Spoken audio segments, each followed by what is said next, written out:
A brand new season is ahead of us here in the Operation Motorsport series. Hello everybody, welcome along to this Operation Motorsport eMotorsport League.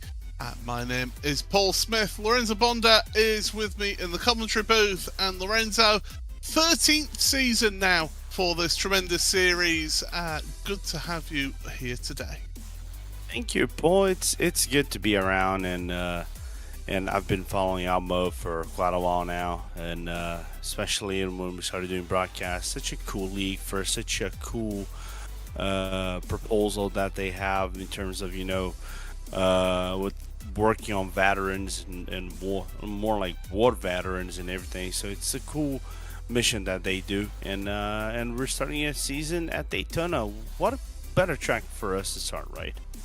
Absolutely, tremendous venue to start off at. Let's have a look at how the different classes that are involved here today. So, first of all, we have the beneficiary class, which is our eMotorsport's beneficiary drivers. All iRacing levels are welcome in that class. Then we've got the pro benefit class drivers, who are experienced beneficiaries with 1500 plus iRating, or completed a full beneficiary class season with a podium finish, and they are grandfathered in if their iRacing safety rating later does drop below the requirements. Open class, it's open to any serving military member or veteran not enrolled as a beneficiary. Staff, volunteers and supporters of Operation Motorsport are available for this open class as well. Other guests approved by a case-by-case basis are also in this class. And then we finish off with our pro class then. It's competition license holders from many different series, including IMSA, SRO, FEL, SCCA, NASA as well, so past or present. iRacing class road license involved is needed there with iRating of 1900 or higher and safety rating of 3.99 or higher.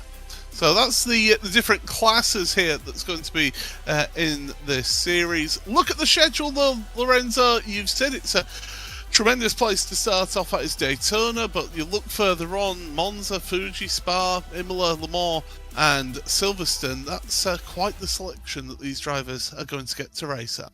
It's gonna be a fun selection, Paul, because you got a little bit of everything, but most importantly, I think you get lots of tracks are going to be technically high speed, right? We start with Daytona, then we go to Monza, Fuji, and sort of a mid-high speed track, then go to Spa, which follows the same thing. The slowest track being kind of like Imola of sorts, and then Le Mans, of course, the fastest track of the season in terms of speed average, and then we close it out with Silverstone and a legendary track for us to round out at early October. Yeah, so the season going on until the start of autumn, and it's going to be one that is fondly looked forward to by the drivers. We have started qualifying. Interesting here at Daytona at night, so under the floodlights, 68 degrees Fahrenheit is the air and track temperature. A small, mere light breeze for the drivers to contend with. So pretty much perfect conditions for the drivers once they get the tyres warmed up. That's going to be a big point in, first of all, qualifying that we're in right now, then the opening of the race, Lorenzo, because that first lap on cold tyres around here, it's sketchy, isn't it? Especially when you go at the Le Mans chicane and your car screaming for grip, right, Paul? Because like you think, oh, the car's already. Yeah, I already basically spent nearly 4.5 kilometers of my track, putting some rubber and some heat in the tires. Oh, I think it's gonna grip up just fine over here at the Le Mans chicane, but nope. As soon as you turn right here, sometimes the car just want to spin out of control and you go into that tire barrier that's sitting outside of the Le Mans. Joshua Muir that we're looking at right now, heading through the NASCAR turns 3 and 4, heading towards the front stretch. I'm looking to get a lap time in here on board. We're it's a slightly different to how other leagues and championships run on iRacing. You have got sole qualifying here, so the drivers are out there with no chance of a slipstream. They've got the track to themselves, but they've got as many laps as they can fit in to this qualifying session here, Lorenzo. So a little bit different to how drivers are normally used to things here in the sim. Yeah, they are going to be able to do as many laps as they're going to be able to do, and I think I would say, you know, eases up the pressure for you to put up fast laps, especially let's just say you are in an official event, right, Paul, where if you're in an official event you get just 2 laps and you think, oh, I missed the first one, I have to get it right on the second one. And in here, not so much. You can basically just be on your own, set your own benchmark, even if it isn't the fastest benchmark ever, and you can improve upon that. So you can take the pressure away as the laps wind down. And I think I just saw Justin Noel go into the top, and Justin Bissett be in second place in the total standings. Yeah, you're absolutely right there, Justin Knoll, to the top of the standings in qualifying. Interesting mix of drivers as well, because you've got pro beneficiary class driver in Justin Knoll, a couple of pros then second and third, before you have a beneficiary in fourth and fifth as well. We've got an open driver in 8th, so a real mix of the different classes of drivers. There's more lap times coming in now. A couple of our open drivers now 4th and 5th, so that table mixing up as we go along. Yeah, and I like the fact that we have, you know, this variation of classes, right? And basically, despite having this variation, it is still pretty much open ground for everybody to kind of like have a little bit of a race, have a little bit of a moment with everybody on the track. So what I like also is there's a lot of presence in the field. Of course, a pro beneficiary only has 7 drivers registered for this season. The same thing goes as pro, but you go into beneficiaries and the open. It's quite of a good field. 20 cars on open. 20 cars on beneficiaries. 19 on open. So you're gonna have a lot of drivers to fight against each other in this championship. So that's a good thing. If you are wondering or new to this event and are wondering what Operation Motorsport is, it's a way of helping support veterans of the various different services who have had various injuries over their time. That it's used as a way of helping them recover and to have a community together as well. And I think that's a big key part of the series is that whole community aspect of it. It's a really big key thing of this series. Yeah, their motto, for those who are not aware, and for Operation eMotorsport, is one at a time, right? I come from a background of mil sims, right? Of course, I like sim racing, but I used to like to do mil sims, and through mil sims, I got a lot of respect from the military and the work they do, and especially for those who work in first respond and life saving and everything. So it is basically, you know, it is a simple motto, but it makes a lot of difference on these people's lives, because sometimes, especially when you come out of various tours, you might not have a support network for you to have, and this is a way for you to bond with other people and have a good community, so you can have a lot of fun on. And it's a very noble fight that they're doing. I support this 100%. And sport in general, sim racing in particular, has a real knack of being able to bring people together to help support each other.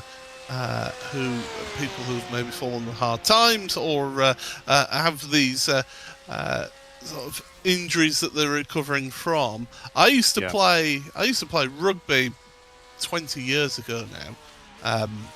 It doesn't feel that long ago, trust me. And one of our key players, our key playmakers, was a former British Army member of the British Army, and he the support and the teamwork that goes on in that sport and in motorsport in general as well. A lot of people do think of motorsport as, well, it's just the driver. No, it's not. It's the whole team network around these people, and the support that you get from each other, the encouragement that you get, and you can see that. I could see that from my time in the rugby team, how he had his approach of that teamwork, that we've got to all work together here to get the same common goal. Yeah, I think this part, the thing of the network, becomes more evident when we are talking about the grassroots, right? Grassroots racing. If we're going into the topic of racing, right? As we're seeing some drivers putting up laps in the field still, but coming back into this topic, what I like is in grassroots, not just the driver, it's the driver, the mechanic helping out. So you got, and usually sometimes it's not a paid job. You're doing this because you love it. You love either motorsport, you love to be having connection with your newfound friends. You find something that might have a purpose, and it is a way to fight potential PTSD, because a lot of these guys, like I said before, come from tours and they might suffer from PTSD, and this is a way to nurse, to heal, and form a bond, and continue to form bonds and strengthen their lives with a purpose. And just a tiny mistake right there, but unfortunate to see the number 48 having an issue, and I think his qualifying might be done for the time being. Yeah, I mean, drivers that seem to be winding down their qualifying efforts. Just to touch on qualifying, Justin Knoll then provisionally just under a tenth of a second the quickest driver, so that's a pro beneficiary class driver is Justin. Then it's two pro drivers, Martin Bob Wallace and Justin Bassett, with Tyler Guillemette, who is in fourth place, another one of those pro drivers. Then we've got a couple more pro beneficiaries in Nolan Uke and Chance Sheffield.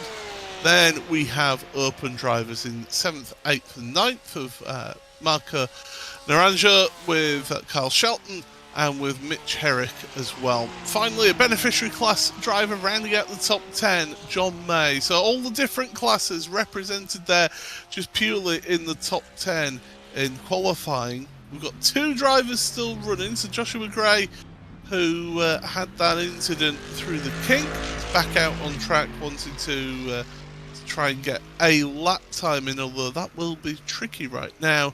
And car 27 is out there on track as well. That's Zachary Birch. Yeah, because they're not going to have a lot of time if they are right on these sticky moments where you have to get a lap in. So you have to basically try to be as fast and as clean as you can. I don't know if Joshua Gray, which we just saw having the issue, is going to be able to set a time, because he's going to run over the 1 minute 44 potential time that he could actually do, and he's going to have about 1 minute and 20, unless that is going to be added up at the end of the qualifying. But from what it looks like, it's not going to be the case, Paul, so he's going to have to come all the way from the back. Normally, with iRacing solo qualifying, you don't get to finish the lap time. So once the clock strikes zero, normally that's the end of qualifying there for our drivers. There's Zachary out there on track. Again, just getting a bit more practice in. Now, just very quickly to touch on the cars that we're looking at today. It's GT3 machinery, and some would say that the Porsche is not quite the favoured car at Daytona. Yeah, some would say if we're grabbing basically what when Porsche debuted with that 992 version of the car, I would have agreed with you 100% because even a tow truck would have been faster, I think, than the Porsche Paul. But I know the car of choice. I think in this new season with the fixed setup might be the BMW nowadays. But again, it's like and I know maybe Ford could be a strong option in here as well. McLaren seems to be a good car, Ferrari too. So we'll see how this is gonna be. Right on screen. Well, yeah, let's have a look through our grid then. So it's Justin Knoll who's able to start on the front row of the grid, sharing that row of the grid with Martin Bob Wallace. That's Justin Bissett and Tyler Gilmet who round out row number 2. The third row of Neil Nuke and Chance Sheffield. Row number 4 then of Marco Naranja with Carl Shelton. Then it's Mitch Herrick and John May on row number 5. Row 6 of Garrett Wickham and Nick Bastian. Batista even. So then it is Joshua Muir with Scott Andrews on row number 7. The 8th row of Johnny Salada and Cayman Lackney with Michael Huggins and Zachary Bayish, who we saw on row number 9. Row 10 for Nathan Rondot and Tyler Manning. Then it is Cam Jordan and Peter Hitzman, who's on row number 11, with row 12 of Joey Lamb and Devin Anderson. The 13th row of the grid, it's Louis Rose and Brandon Mateo, with Andrew Cooper and Matt DeRocca on row number 14. The 15th row then is Chandler Baker and Damon Castro. 16th row of the grid for Brian Rodriguez, with Richard Davenport alongside them. Sean Bramer and David Bell then on the next row of the grid, with Raymond Sampson and Glenn Jacobs on that next row. John Hicks with Casey Sobel, then row number 19 with Jacob Gilday and Tim Taminga, and then Kenny Gutierrez in 41st. We actually have 48 people who have entered this race: Evan Kerr, Ray Richardson, Nicholas Peck, Joshua McGray, Elliot Whitefield, Kevin Walsh and Chris Glandon, who all did not set a lap time. Very quickly then, Lorenzo, nice cool temperatures for the drivers so they can push on to the end of the race, but those opening laps will be a little bit tricky. They're going to be tricky. They're going to have to be very careful under braking and then turn in off the car. The back end will want to step out on these GT3 machines, so they're gonna have to be very nimble and patient with potential overtaking and all else that evolves around it in the first, I would say, 2 to 3 laps. But we know how this is going to be. We know it's a traffic race. We look forward to it for these 45 minutes. Slipstream indeed is going to be a big thing, but we've got Ferrari, Porsche, BMW, McLaren, Porsche, McLaren, Ferrari, 2 Ford Mustangs, a McLaren and a Porsche rounding out our top 10. So a big mix of different car manufacturers in that top 10, and we'll see how they're all able to get on. Remember, it is discouraged to get below that yellow line, because it can cause issues if you do, because you have to get yourself recovered back onto the track as the pace car heads onto pit road. We're under control of Justin Knoll then, waiting for the green flag. It waves and we are underway for season 13 then of Operation eMotorsport. Down towards the first turn then, and it's crucial to see everybody work their way through here nice and cleanly. Hopefully we'll keep everything A-OK. Through the S's that go into the International Horseshoe for the first time. And we've got drama further down. Tyler Manning is one of those drivers involved, and that's not going to be a good situation for Tyler, or the other driver, I believe, is John Salder. Yeah, I don't know if Salada had an issue. I just see Joshua McGree as well, Kevin Walsh in the pits too. So, and don't know if something happened to them as well. But interesting start. Everybody just being very clean, trying to keep their place on the track. And now we're going to get some draft racing, slipstreams engaged for everybody on the national track. Yeah. Careful getting yourself through the turn onto the oval from the infield because it's so easy. Remember, low downforce cars, you want them to run as little downforce as possible. Cold tyres on this first couple of laps as well. Here's a look at what happened. That's through the S's, and it's just the slightest of touches. And John Salada was the one involved there. As we said, so he's ended up taking a tour back to pit road. Alan Manning was the other driver stranded in all of that. As we carry on with our replays, Damien Castro, then this is going to be that corner I was talking about, the run out of the infield and just onto the power, onto the loud pedal a little too quickly, and around that BMW goes. Yeah, and there's not a amount of TC or else right Paul that can save you from that kind of mistake, as the number 24 Tim Tominga having an issue at the exit, and I think there's another car just right behind who just went straight into the tire barrier at the exit off the chicane right there. Oh, we've got drivers with damaged cars. Zachary Bayesh now is the next one who's needing repairs to their car, so he's going to have to come back down onto pit road, get those damaged pieces repaired. Here's Evan Kerr. What's happened to Evan? This is down into turn 1, and it's something that quite a few people will be familiar with as bang. That's what's caused the issue for Evan. Just that heavy contact to the rear left corner. Yeah, just a little bit unfortunate, as Martin Bob Wallace is going to be on the inside of the set, coming into the Le Mans chicane, still side by side. A good respect given among them, but that also brings out Tyre Gillemack on the outside right there. Pull to right, the side draft unknowing you.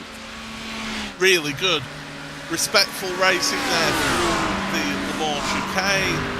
And it is Martin Bob Wallace who gets ahead, but now the poor run off of the chicane is allowing those behind to get in the slipstream, get in the draft, be able to try and work their way around. Bassett, he's got Nolan Ute there as well, Tyler Guillemette, who is in the McLaren, working down the inside of turn 1 and gets ahead. So Tyler up into 4th place, but all while this is going on, Justin Knoll is saying, thank you very much, chaps. I'm off. I'm away at the front.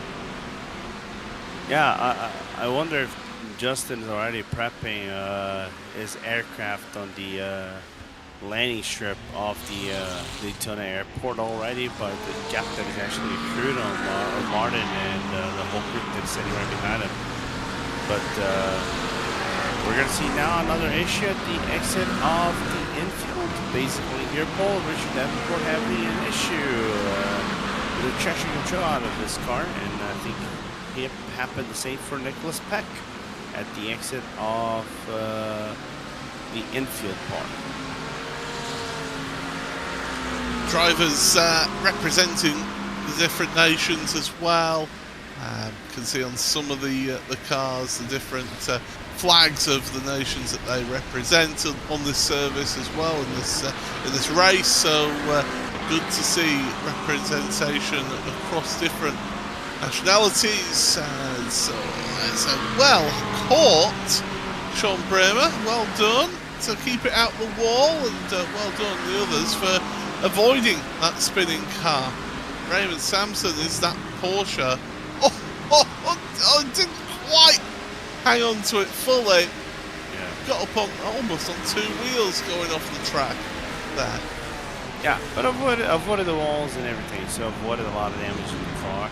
I wonder if Bremer went for a side spin so he could show properly that pole, giving a thumbs up for everybody. But it's just a joke that he's not in case unfortunate as they are still trying to bring up the tires up to optimal temperature. I think this lap is where we're probably going to start seeing those laps coming in faster and faster.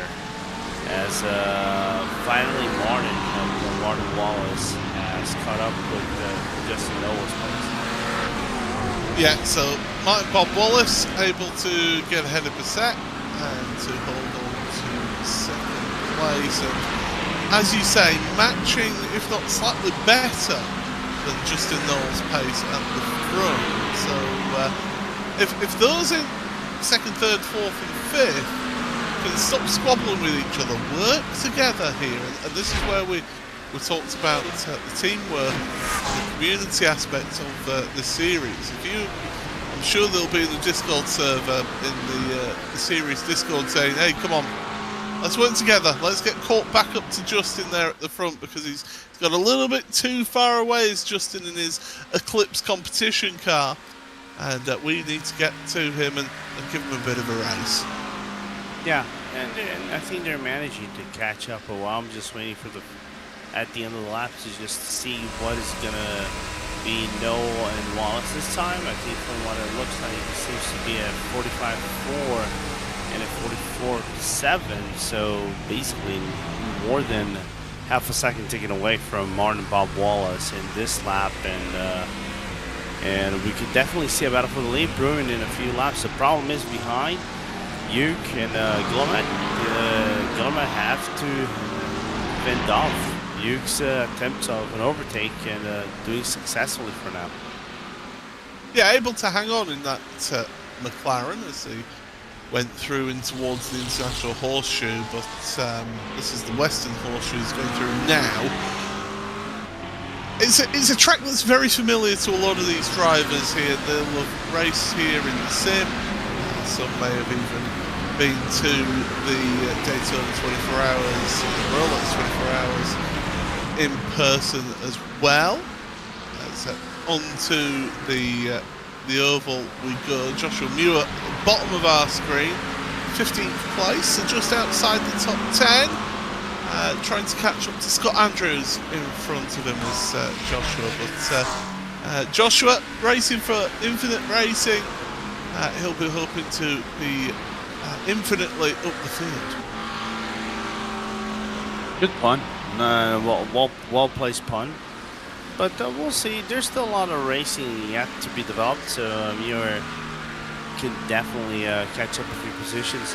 The problem is over here in Daytona, right, as well, Paul, if you lose the draft and you are in a draft train, it's very hard for you to catch that back on last day, starting lapping or fighting themselves up in the front. Kind of like this, with Guillemette trying to point the car around the outside of Noel and Yuke, and Yuke doesn't flinch, just remains that car on the inside, and the 34 still retains fourth. You have got a limited fuel cell though with this race, as Kyle Shelton has got a black flag, so that must be cutting the chicane, the Le Mans chicane, not serving that slowdown penalty in time. You have got a limited fuel cell, as I'm alluding to there. You almost want to race the first half of this race in a little bit of a draft pack, don't you? Just to save yourself a little bit of fuel. You don't want to be that car at the head of that pack, giving everybody else that nice, free, dirty air to run in. Yeah, because those guys can basically save one more lap of fuel than you. And issues for Tim Tominga at the exit of the Le Mans chicane. Just I think catching too much curb on the first portion, and then on the second one, I think just couldn't retain control of the car on the exit, and then going face first into the wall. Just an unfortunate moment, and as soon as we say that, Naranjo just thought, oh, why not have a bouncy lowrider moment in the car? Oh, Kyle Shelton facing the wrong way at the exit of the Le Mans chicane, and the Mustang driver having to try to work themselves back around, not getting into any traffic and able to carry on. Here's a look at this then, this incident with Kyle Shelton Remember, this was from inside the top 10 for Kyle into the Le Mans chicane. There was a car, went straight on behind, clips a curb on the inside, and bang, nose first into the safety barrier. And isn't it similar to what Taminga has been on, isn't it? Yeah, absolutely. So it's a case of... So what we're finding out is that Le Mans chicane, in these conditions with... well, actually, track temperature's gone up to 69 degrees Fahrenheit now, so we've gained a degree of Fahrenheit in the track there. So it's getting a little bit warmer, but it'll still not be giving off a lot of grip with that sort of temperature. So you're needing to... you're pushing those tyres through that chicane with low downforce as well. You're going to be seeing a few more drivers, I think, get caught out by that chicane. They're going to struggle. Yeah, 100%. And I don't know you. I don't know what your experience. I know you have a lot of experience in TC cars, right, Paul? But I don't know what's your experience. I know you've been attempting to do the World GT Championship, but with that being said, what is your take on this new chicane variation that they put up at Daytona? Personally, I'm not 100% fan of it, even though I think it is necessary of sorts. I can understand what they're trying to do with the chicane, with that new layout of that chicane.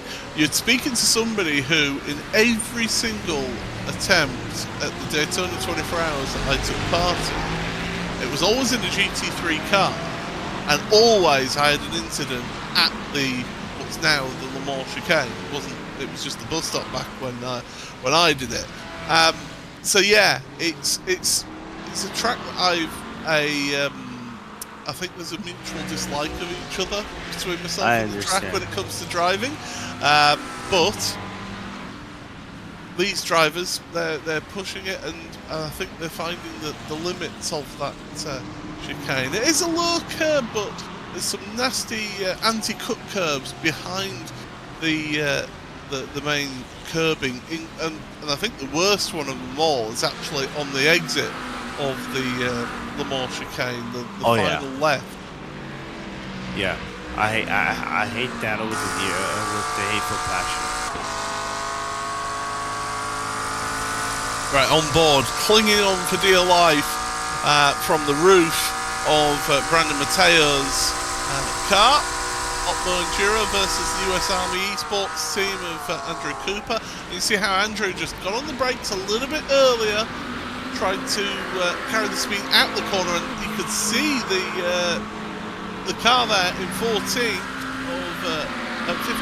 Brandon Mateo, hit that curb on the exit on the left-hand side. It kicks the back end up a little bit. That compromises you then all the way around here, and it's a matter of time for Andrew Cooper to work past. Meanwhile, side by side, Nathan Rondot and Scott Andrews for 12th and 13th places.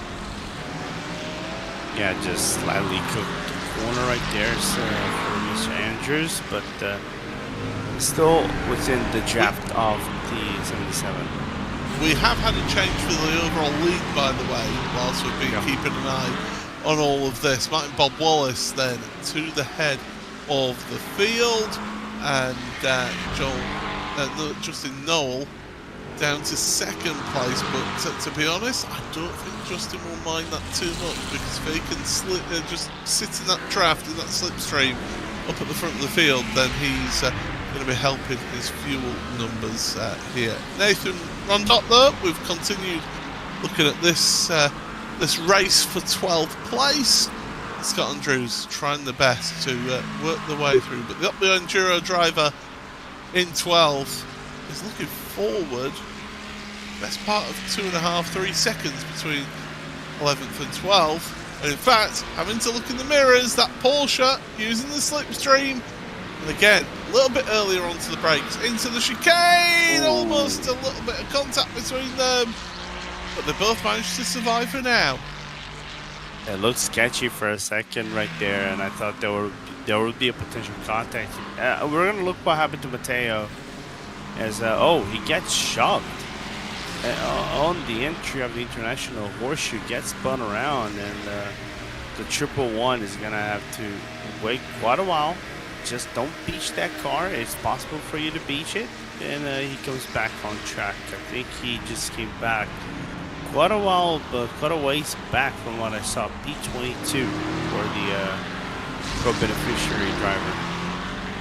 In fact, going on to pit road is Brandon Mateo right now, so decided that need to do the quick stop. Tim Taminga is going from bad to worse for the Taminga Racing driver.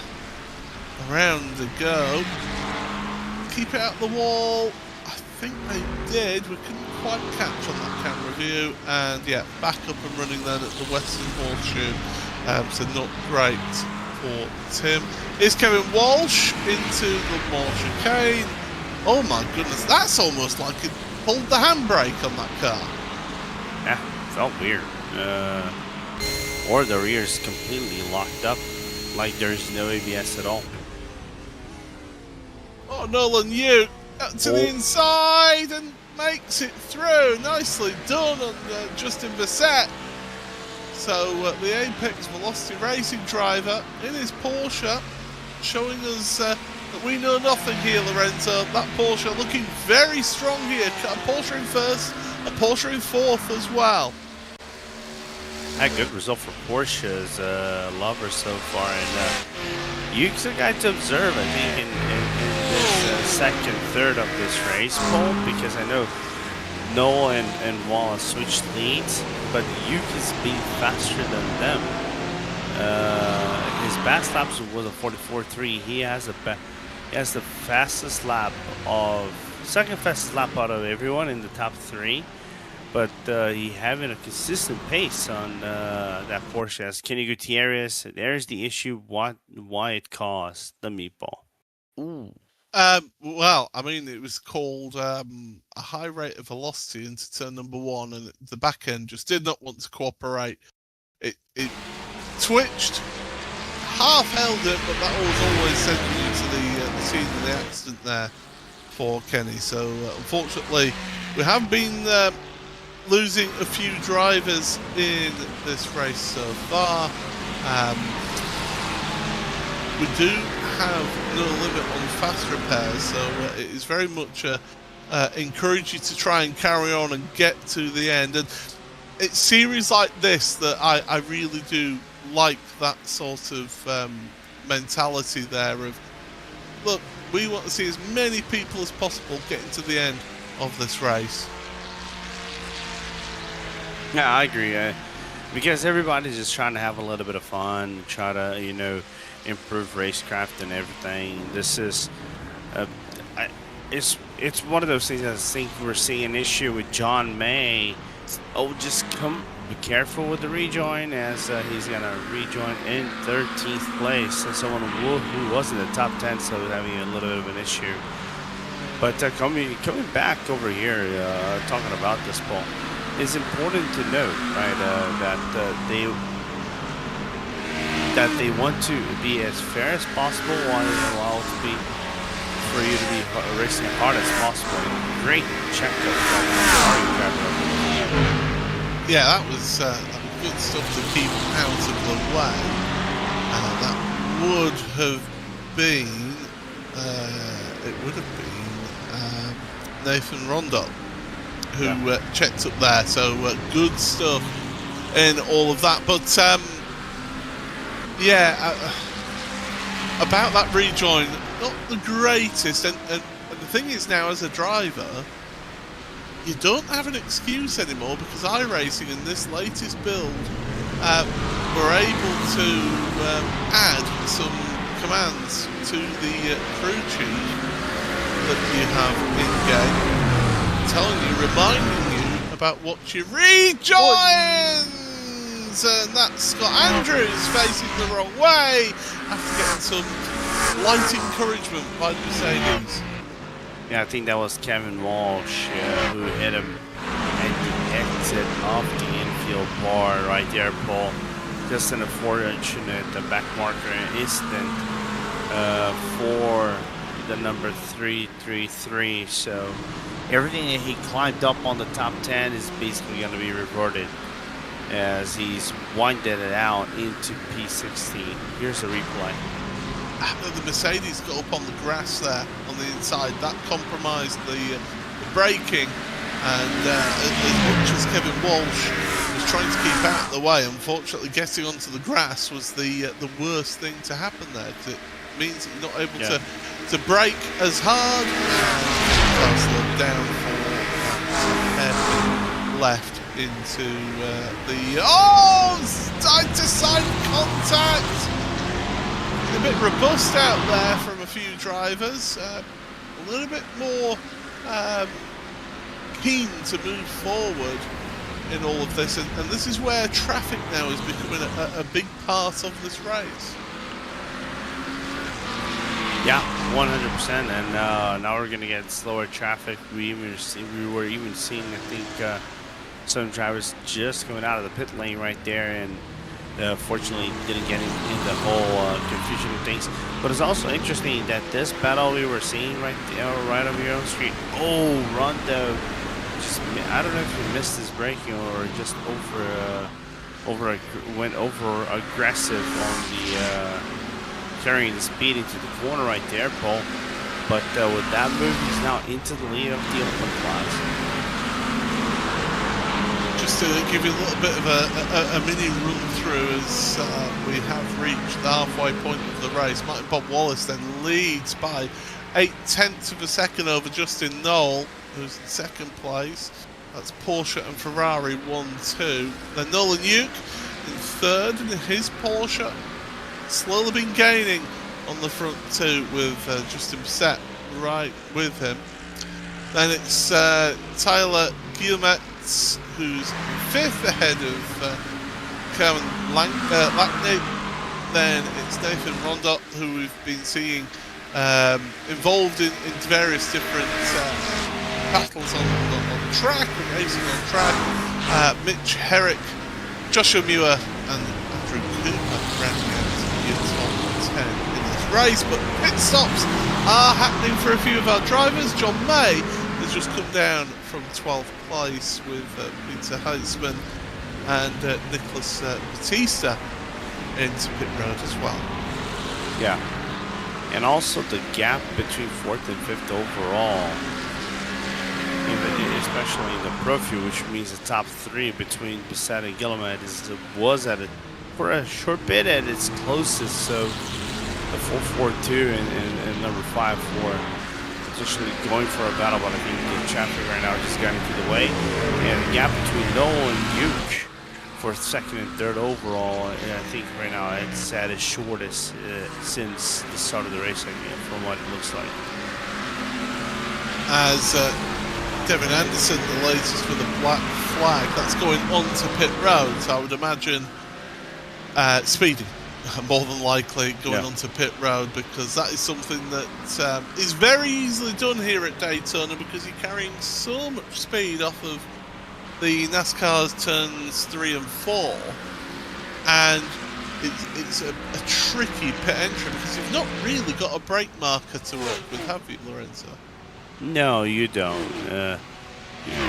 Normally they say the brake marker is when the pit entry starts to get bigger, you know what I mean? Because you come like a short line, a very tight short line, and then the pit entry kind of like opens up to you, and they say, oh, all right, the braking normally is when it starts to be more wide for you to get in. So you start slamming your brakes, and then you get into the pit limiter speed, which I think is 88 kilometers. So, but not always that will be the case, because imagine you try to do that with a NASCAR car. That is never going to be able to do. They don't have ABS like the GT3 does.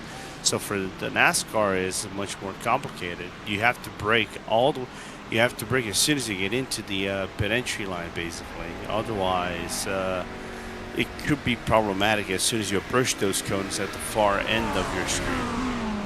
Jacob Gilday having issues at the Western Horseshoe, carried a little bit too much speed there, and the driver with the British flag there on the side of the car, dropping down the field in car 14. We have had, who was the race leader, Martin Bob Wallace, onto pit road and off again ahead of Justin Knoll. So those two are going to continue their little squabble, shall we say, as we go along. It's not really been a squabble, has it? It's been very much one not wanting to lead for too long to make sure they get a fuel number. Yeah, pretty much. It's just, some would say it's a very fast-paced like chess game for now, just or a good old blitz game. You're just doing the movements and you're waiting for your moment to pass. You see it all too often here as onto pit road now. Oh, Cameron just missing the pit box ever so slightly. And again, that's so easily done here at Daytona. You come from such a high speed onto pit road on the pit limiter, and then you turn into your pit box. It's a different track surface, concrete track surface, whereas the main pit road is asphalt. You hit the brakes and the car just slides through your pit box. It's so easily done. Yeah, and you lose some precious half a second in there, so you just kind of have to be very mindful when you approach your pit stall. You brake on that pit stall as they merge it back into the racetrack. But I like Daytona's aspect in terms of the strategy, you know, especially now that in this new build, you can select if you can do tires and fuel at the same time. I think having that as new layers. Oh, someone had an issue on the outside right there of the Western Horseshoe, and it got capitalized by the driver right there. Of course, that was Ray Richardson. Big twitch through the kink there, and that Porsche did not want to cooperate.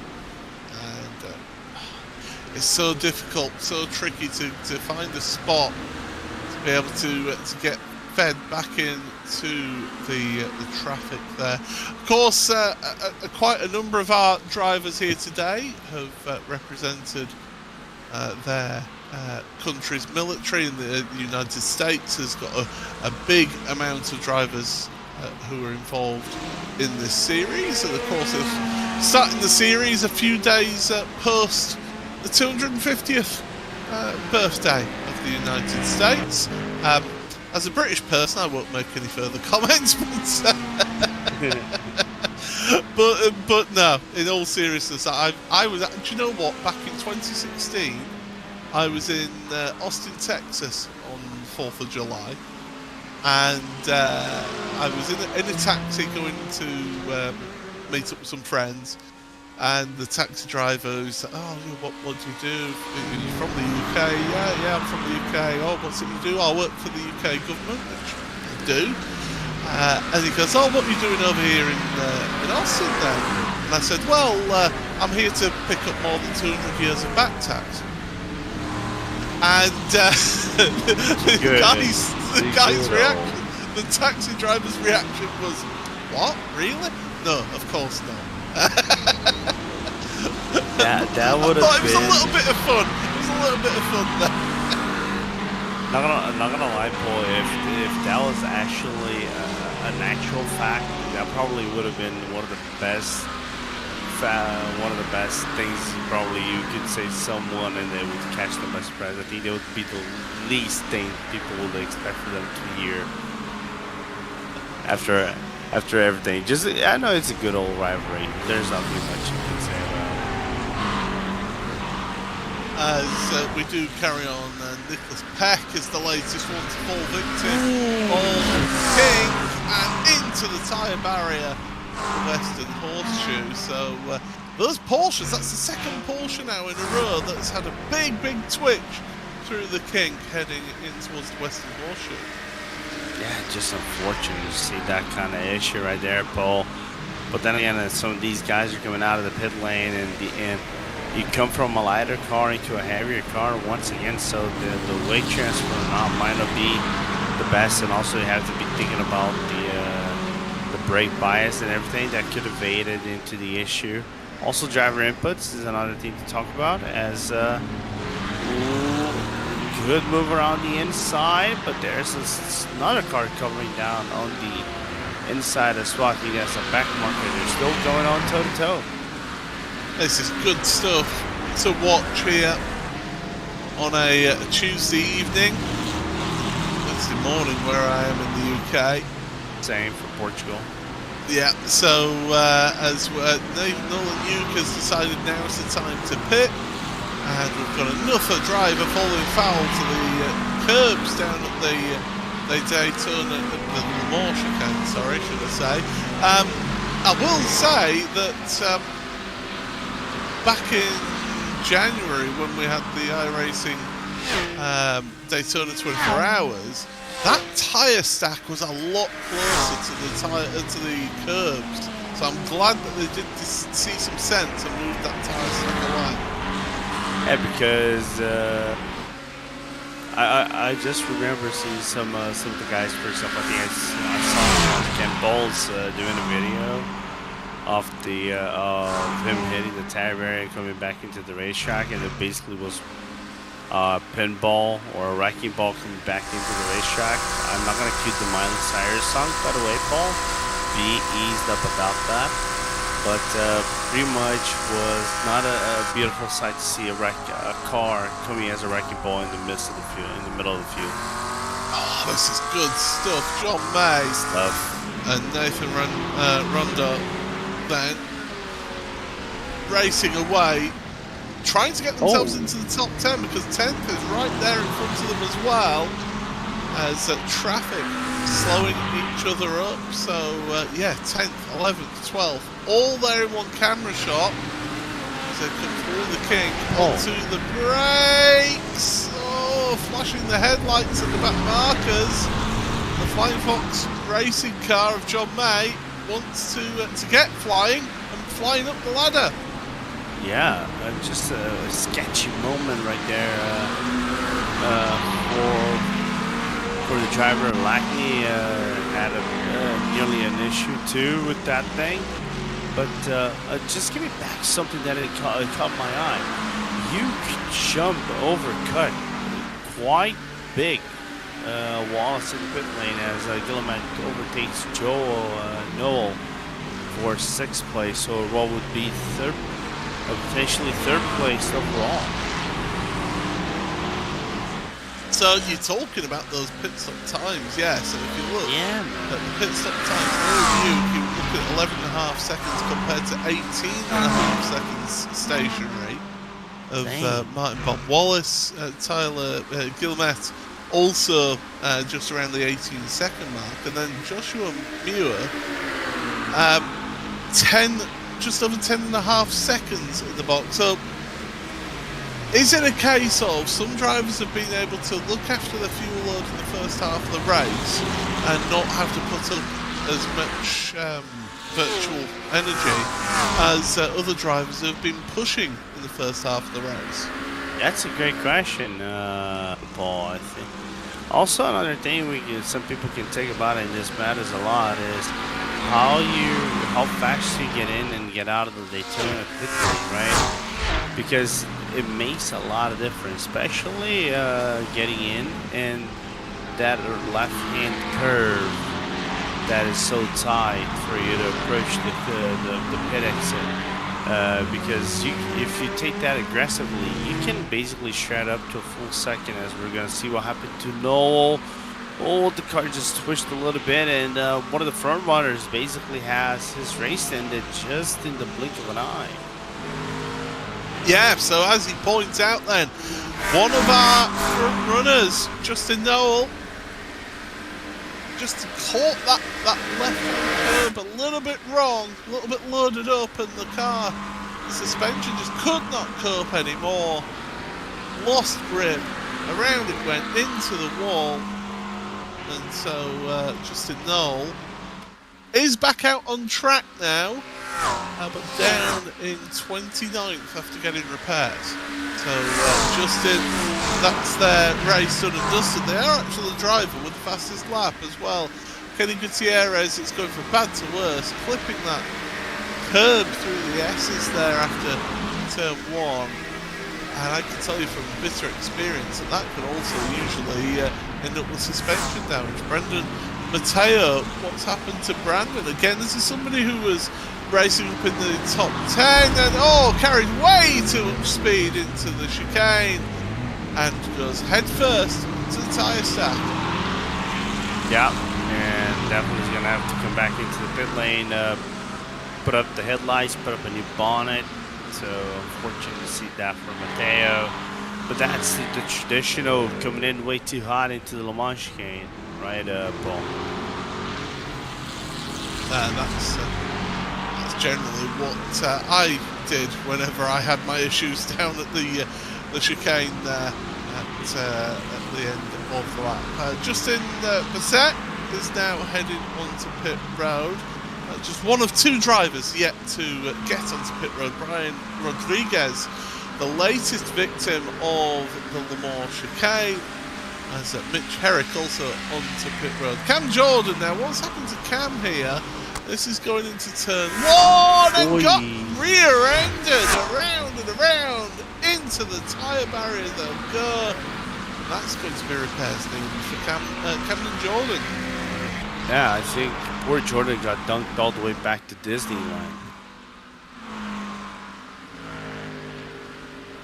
Sheesh. I'll just let that. I'll let that comment simmer. Of round, yeah, just absolutely just pile driven up in the rear end of the car. And once that starts happening, and there's very little that Cam can do there at that point. Yeah. So yeah, the Porsche that rear-ended, bang into the tyre barrier, and having to get repairs done to the car. Right, we've had the final couple of pit stops. Let's see how things stand right now. Well, it's Nolan Yuke who leads this race by 7 seconds or so, 7.5 seconds. Again, another driver who's done a shorter fuel stop ahead of Justin Bassett in second place. Third place then for Martin Bob Wallace.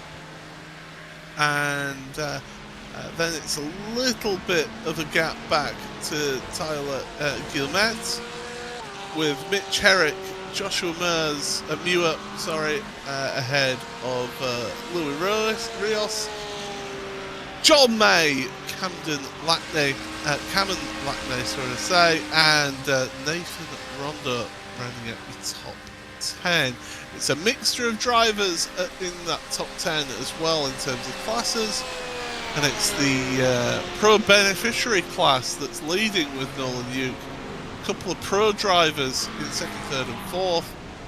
There's the witness marks to the front of that Porsche, and Devin Anderson, I think, is going to be giving an apology as to what happened in turn 1.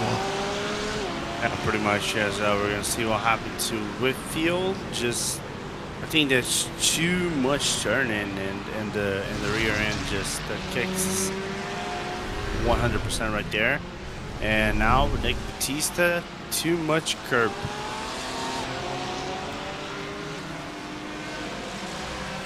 Well, he doesn't walk alone through the chicane there, does Nick? So he carries on in the top 15. Well, he was in the top 15. He's now 18th and having to take repairs onto pit road for Nicholas Batista. Look at this, second and third absolutely together. It's BMW versus Porsche as they're going round the oval in towards the chicane.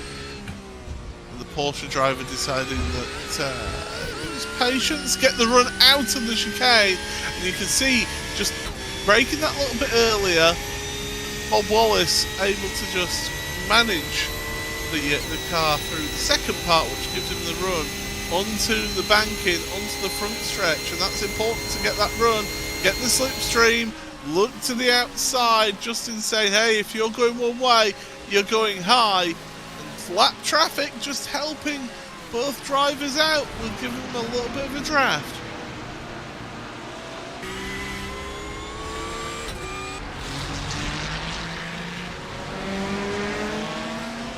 As we do carry on then with this race for second place, Bissett holding on for the time being, and all that lap traffic just getting caught up there on the exit of the International Horseshoe, and that just allows Bissett just to relax just momentarily here. Yeah, we're gonna look here on the replay on turn 1. Is that Whitfield? I think that is Whitfield that was just spun around as they were trying to go around P28, which is Dave Bell. And we're still onto this as we're approaching the final 2-3 minutes of this race, so give or take 2 laps to go. So this is all over. And it's been a really exciting race. Jeff Gilday's just got a black flag coming off of pit road, unfortunately for them, as this race, second place carrying on, but they're 6 seconds back from the race leader of Nolan Yuke.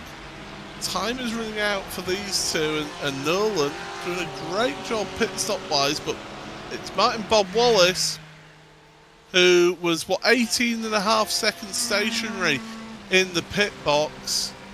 Compare that to Bissett and Yuke at 11.5 and 10.5.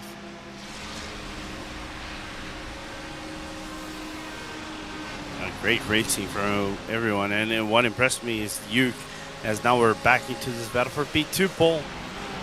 All around the outside, not going to quite do that there.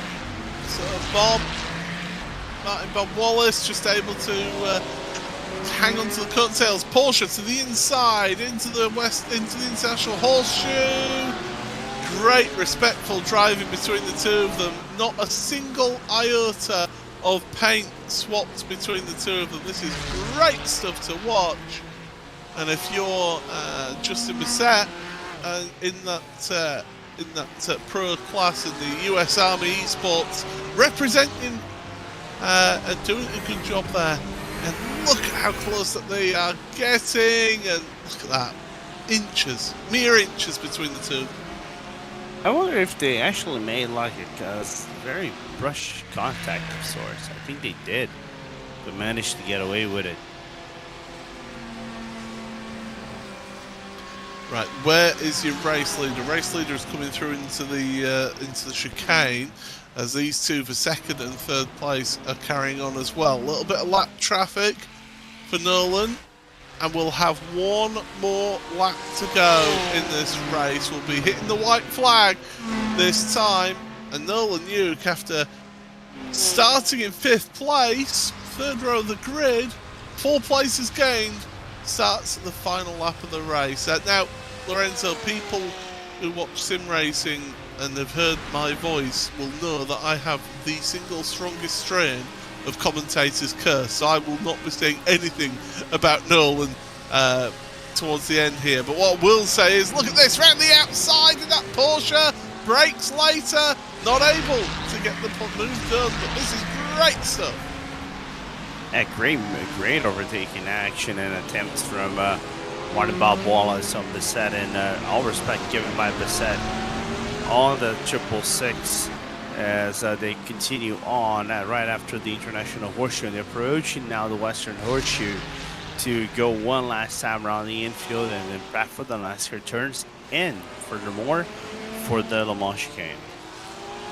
Porsche just doesn't seem to quite have the grunt that it needs on the straights once it loses the draft, but Martin's trying to force mistakes, and that's exactly what's happened there. Justin, little mistake, goes deep into the hairpin, And Martin, you don't need to ask him twice to do that. Now they're side drafting off of each other. They're trying to get as much speed as possible out of the two machines as they head down the back straight in towards the chicane. And look at the grunt of that BMW.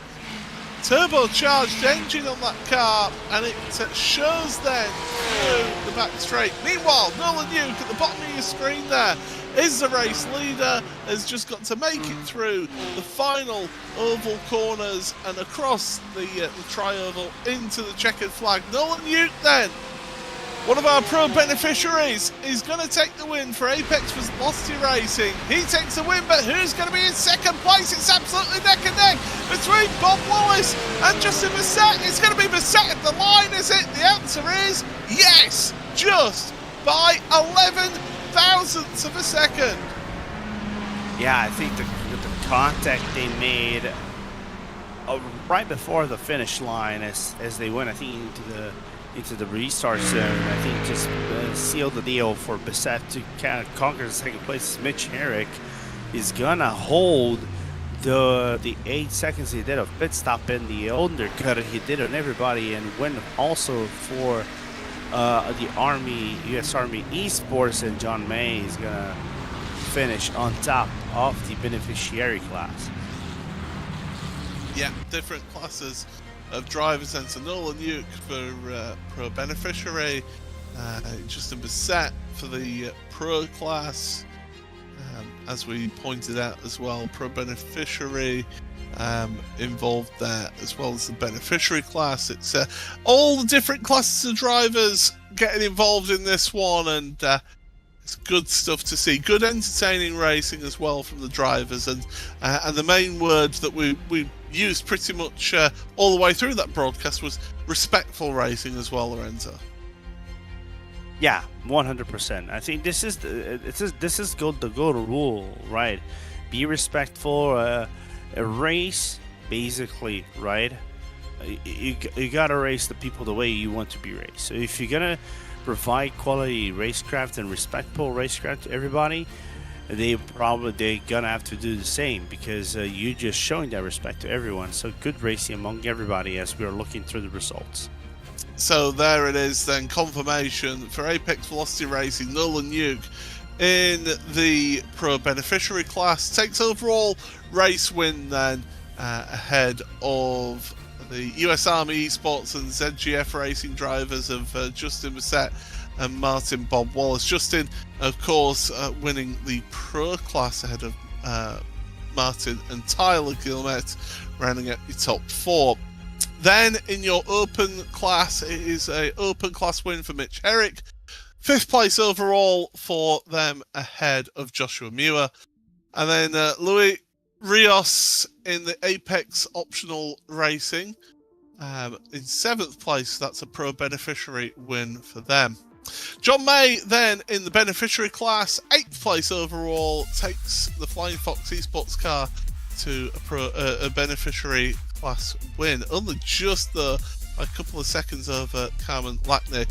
Nathan Rondo rounding out your top 10. Andrew Cooper then ahead of Peter Heitzman, with Michael Huggins, then Scott Andrews and Chandler Baker ahead of Brandon Mateo. Joey Lamb and Matt DeRocco ahead of Kyle Shelton and Nick Batista, able to recover to 20th place. 21st place then for Justin Noel, ahead of Glenn Jacobs in 22nd. Marco Naranja was the last driver on the lead lap of this race, the privateer, in 23rd. Sean Bramer ahead of Damon Castro, with David Bell, Raymond Sampson and Brian Rodriguez, John Hicks and Tyler Manning rounding out the top 30. And still the drivers come. Big field here today. Good to see. Chance Sheffield ahead of Richard Davenport, then Garrett Wickham, Nicholas Peck and Cam Jordan 35th. 36th for Ray Richardson ahead of Casey Sobel. Tim Tominga, who we saw having a couple of issues out there, able to get the car to the finish in 38th ahead of Evan Kerr and Devin Anderson. And then the final few cars who were multiple laps down then. Joshua McRae ahead of Jacob Gilday, Kenny Gutierrez and Elliot Whitfield with Kevin Walsh, Zachary Bishop, and the first driver at the race, Johnny Salada. So that is the results then for this race. And Lorenzo, you've pretty much got your choice of drivers to speak to. Is it race winner, overall race winner first? Yeah, let me can we grab can we grab the overall winner in this channel? Let me see if I can find the man. There you go. Thank you so much. As we got Nolan Yuke, and man, great race so far. But I have to talk about your strategy, because you were basically in that top 5 for the majority of the race, and then boom, right after the pit stop, you basically did an overcut on everyone. Was that the goal, or you just got as surprised as the race went on? I was actually surprised that they pitted in front of me. I was in chase mode, just trying to keep it clean and just consistency. And I was trying to keep them within 2 to 3 seconds, second and first. However, when they jumped off the pit, I was like, no, I need to go. And then when I seen them come out of the pits, I was initially, I think, around 5 seconds. But that, obviously, them coming out of the pits, I'm already up to speed, and that grew to about 7 seconds by the end of the race. So, yeah, going long was definitely the right call. And for sure, it was the right call, because he got the win and a really good lead to everyone else. But now moving forward into Monza, which is, a track that is just as fast as Daytona. The mindset changes from this track to the next one. I think it definitely has to change, because when you don't have the high banks of Daytona, and then of course you're going to have Monza, the turn 1-2 chicane. I mean, you got to be able to survive that opening 2 or 3 laps. So I think it's going to be really, really important just to keep the car clean initially at the next race at Monza. Oh, we'll see if you're gonna be able to keep that clean, Nolan. For now, celebrate your win, man, and congratulations, and we'll see you in the next one. Hey, I appreciate it. Thanks, gents. Yeah, absolutely. Now, with that being said, I think we're gonna bring now. Can we bring Justin Bissett into the channel, as he's the winner in the pro class? So, Justin, welcome aboard, and talk us through about this race, man. You beat by 1100ths of a second. Was there any doubts of if the BMW power could get you all the way there into the finish line?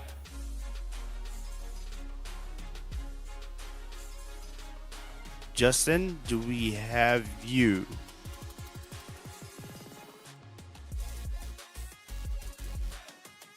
I don't believe we have Justin, unfortunately. I don't think we have Justin. Mic check. There we go. Hey, there you go. I mean, with the BMW, I honestly felt like I brought a knife to a gunfight. In practice, I was mid-teens for pace, so qualifying shocked me in third.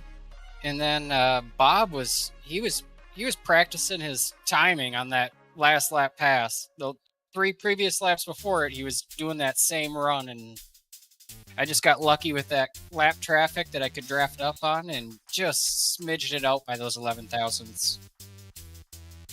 Well, what matters, you got in the front, man. So that's what mattered the most. And with that being said, do you still think you're gonna bring a knife to a gunfight in Monza with that Beamer? I don't. You look at the Daytona 24, the Porsches were dominant. And I really thought that the BMW would be a good all-around platform for the entire season. Daytona, obviously, history shows us where that Porsche lies. Right. Well, we'll see if the Italian flavor is gonna do some good things and good omens to your German power vehicle, Justin. With that being said, congratulations, and we'll see you in 2 weeks, man. Yeah, see you guys in a couple of weeks. A lot of fun. Well, with that being said, let's move forward with the next one. Let me see if we can have Mitch. Yeah, we got Mitch Herrick over here, man. And Mitch, first and foremost, just like Justin, bringing the victory to the U.S. Army Esports, and you're not doing that in the Beamer. You do that in the Mustang. But what impressed me is 8 seconds in the pit stall. Was it? Did you had any doubts of maybe running out of fuel at some point in the race? No, I knew that just based on my pace that I wasn't gonna overdrive the car. So I knew that I was gonna be able to just kind of get a quick splash to get the last 4 or 5 laps. Right. And initially, because of the track temp, I've ran Daytona at night a few times, so I was for sure that I wasn't gonna take tires. So I think that saved me quite a bit of time in the pit, so I could at least keep my position when I came out of the pit. Oh, okay. So there's a lot of confidence right there with the strategy and everything. Does the mindset, because now we're moving into Monza. Monza has very big similarities to Daytona, especially in terms of fuel. High burn, but still lots of similarities in fuel. Does the mindsets change in terms of strategies, or not so much? Initially, I would say no, just because the race is going to be a similar time frame, and I'll obviously at least do a fuel run to test it, just so I kind of know where I'm at. The thing that makes me nervous about Monza more is just running a low downforce for the long straights, but then being able to keep the rear on the ground through some of the intersections. Okay, that is it. That's an interesting thought for us to talk about in 2 weeks. But with that being said, Mitch, congratulations, and we'll see you in 2 weeks, and go and celebrate with your teammates. Sounds good. Sounds good. Very much. Thanks for having me. Appreciate you guys. Our pleasure, man. And I think that's everyone, Paul, and because I don't think we have John May with us from the beneficiary class, unfortunately. Yeah, unfortunately, not able to speak to John. But look at that, 2 weeks' time then, we go from one high-speed venue to another. Monza, what a tremendous venue. It's one that I certainly enjoyed visiting back in 2013, and it's one that drivers either love or hate, mainly due to that first chicane. But we'll be seeing that in 2 weeks' time, July 21st, for you all to watch that one here on RaceSpot TV. But I'm afraid that is all the time that we've got here for you today. So all it remains for me to say is, from myself, Paul Smith, from Lorenzo Bonda, from our producer of Ramiro Agustin Cisneros, this has been a RaceSpot TV production of the Operation eMotorsport Championship. And it was a great run and a great win for Nolan Hugh overall. Take care. We'll see you soon.